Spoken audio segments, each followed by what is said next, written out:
Exit poll नव्हे, हे Modi media pole. काँग्रेसच्या पराभवाच्या भाकितांमुळे राहुल गांधींची आग पाखड, तर इंडियाच्या 295 जागा येणार, राहुल गांधींचा दावा.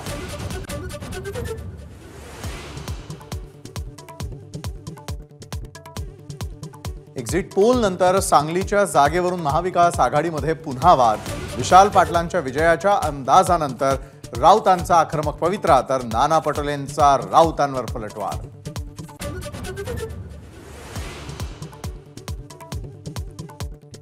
महायुतीमध्ये जास्त घटक पक्षांना घेतल्यामुळे अधिक फटका बसला.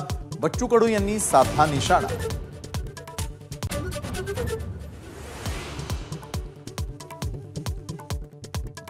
विधानसभा निवडणुकीपूर्वी महायुतीनं आत्मचिंतन करण्याची गरज. एकनाथ खडसेंचा महायुतीला घरचा आहेर. फोडाफोडीच्या राजकारणामुळे जागा कमी झाल्याचंही वक्तव्य.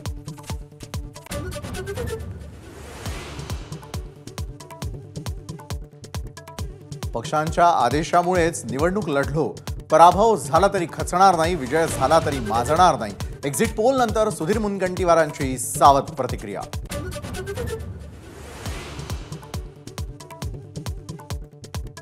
बीड लोकसभा निवडणूक वन साइड झालेली असून आपण 100% निवडून येणार, महाविकास आघाडीचे उमेदवार बजरंग सोनवणेंचा दावा.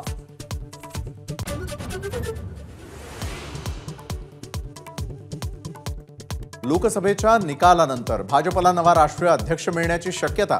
राष्ट्रीय अध्यक्ष म्हणून कुणाची वर्णी लागणार याकडे लक्ष, तर राज्य पातळीवरही भाजपमध्ये फेरबदलाची शक्यता.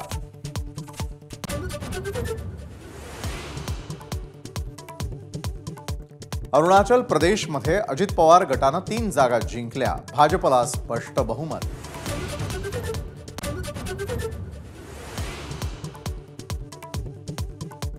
दिल्लीचे मुख्यमंत्री अरविंद केजरीवाल तिहार जेलकडे रवाना. मद्य धोरण घोटाळ्याप्रकरणी कोर्टानं दिला होता 21 दिवसांचा पॅरोल.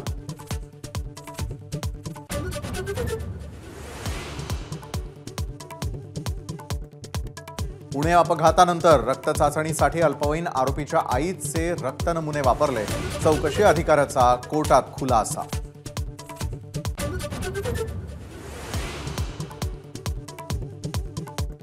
कल्याणी नगरमध्ये नाकाबंदी सुरू असताना कार चालकाकडून पाय चेपून घेतले, पुणे पोलीस अधिकाऱ्याचा प्रताप. व्हिडिओ सोशल मीडियावर व्हायरल.